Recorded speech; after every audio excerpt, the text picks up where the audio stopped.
तो hi friends, आज हम बात करेंगे अनसीन पैसेज को कैसे करते हैं जिससे हम फुल मार्क्स स्कोर कर सकते हैं। आपके बोर्ड में 13 मार्क्स के आते हैं, तो उसे कैसे करें जो हम 13 में से 13 मार्क्स स्कोर कर सकते हैं। तो आपको मैंने यहाँ पे कुछ पॉइंट्स दे रखा है, उस पॉइंट्स को आपको ध्यान में रखते हुए पैसेज को करोगे तो आपको फुल मार्क्स मिलेंगे। तो चलिए क्या पॉइंट्स आपको ध्यान में रखना है, तो चलिए सिंपली क्या पॉइंट्स ध्यान में रखना है उसको मैं बता दूं। तो यहाँ पे आपको बता रहा है, पहला पॉइंट्स में बता रहा है जो आपको रीड द पैसेज केयरफुली। तो आपको पैसेज को नहीं पढ़ना है, आपको पैसेज को नहीं पढ़ना है, आपको क्वेश्चंस को पढ़ना है। समझ रहे हैं ना आप? क्वेश्चंस को आपको करना है, अच्छे से पढ़ना है। आपको थर्ड में पॉइंट सेकंड में जो बता रहा है आपको इंग्लिश को इंग्लिश में ही समझना है। इंग्लिश को इंग्लिश में समझने का मतलब है आप जो क्वेश्चंस में वर्ड पढ़ोगे उसे हिंदी नहीं करना है आपको उस जो वर्ड पढ़ना है। जैसे मैंने यहाँ पे इस समझना, तो समझना के मतलब कि हाँ आपको इसको हिंदी करने लगा, ऐसा नहीं है। आपको पैसेज में जाके समझना किस लाइन में है उस तरह से आपको खोजना है। आपको एक बात और ध्यान में रखना है कि जब भी आप क्वेश्चंस को रीड करोगे तो उसका जो मेन वर्ड्स रहेगा उसे आपको माइंड में रख के उसी वर्ड को आप लास्ट में हाईलाइट कर लेना है कि हाँ 1 से 2 वर्ड जो मेन उसका रहेगा उसी वर्ड को आपको पैसेज में जाकर खोजना है कि ये वर्ड कहाँ पे है, किस लाइन में है। तो उसको आपको ध्यान रखना है। आपको पॉइंट थर्ड में क्या बता रहा है कि आपका क्वेश्चंस का फर्स्ट का आंसर जब भी होगा तो फर्स्ट ही पैरा में या सेकेंड पैरा में होगा। इस बात को आपको ध्यान रखना है कि क्वेश्चन फर्स्ट का आंसर जब भी होगा फर्स्ट या सेकेंड पैरा में होगा। क्वेश्चन सेकेंड का आंसर आपको सेकेंड या थर्ड पैरा में होगा।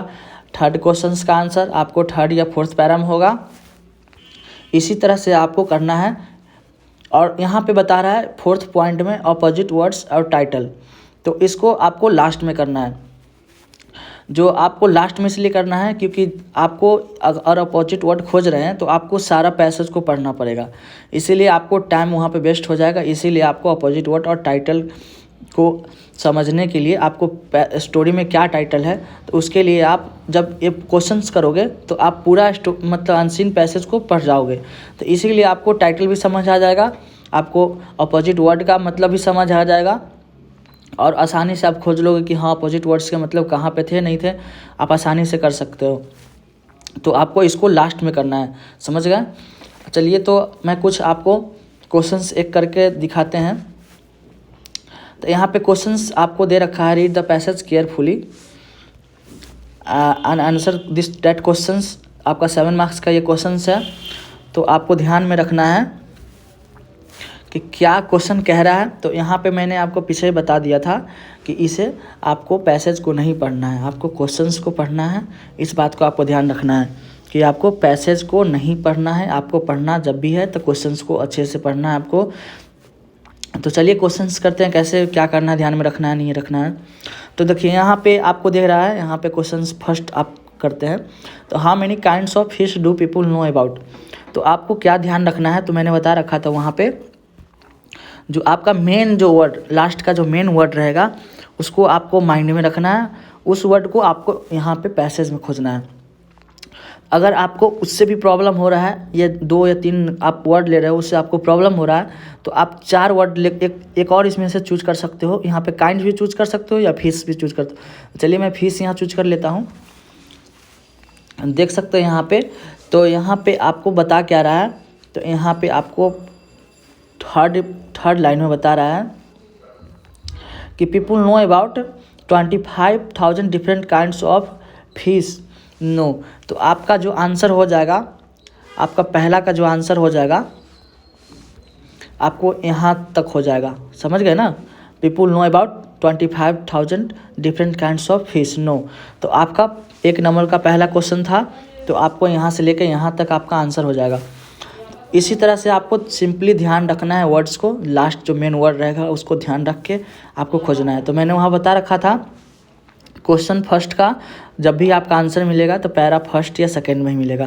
तो आप देख सकते हैं क्वेश्चन फर्स्ट का आपका फर्स्ट ही पैरा मिल गया। चलिए सेकेंड क्वेश्चन करते हैं। तो सेकेंड क्वेश्चन में आपको बता रहा है यहाँ पे how fast can the fastest fish swim. तो यहाँ पे आपको मेन जो वर्ड हो गया फास्टेस्ट फिश स्विम, यहाँ पे मेन वर्ड हो गया फास्टेस्ट फिश स्विम। तो आपको इसी को बोला गया था कि इंग्लिश को इंग्लिश में ही समझना है। इसे मतलब फास्टेस्ट को मतलब कि कितना तेज़, इसे हिंदी नहीं करना है, इसे फास्टेस्ट को फास्टेस्ट में रहने दें और जाके यहाँ पे अपने पैसेज में खोजें। तो यहाँ पे आपको मैंने बता रखा था कि सेकेंड आंसर का क्वेश्चंस का आपको जब भी आंसर मिलेगा तो सेकेंड या थर्ड पैरा में मिलेगा।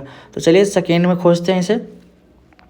तो आई थिंक इस सेकेंड में इसका आंसर नहीं लग रहा है मुझे, तो उसमें तो चलिए आगे बढ़ जाते हैं। आगे बढ़ने के बाद अपने थर्ड पैरा में देखते हैं। तो थर्ड पैरा में इसका फर्स्ट ही लाइन में आपका आंसर दिखा रहा है यहाँ पे, the fastest fish can swim about 70 meals पर आवर्स।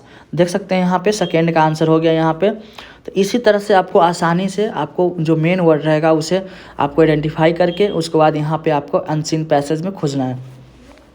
आपको थर्ड क्वेश्चन का बताता हूँ मैं कि which is the largest fish. तो यहाँ पे आपको ध्यान रखना है कि वर्ड यहाँ पे आपको लार्जेस्ट आ रहा है, लार्जेस्ट फिश आ रहा है।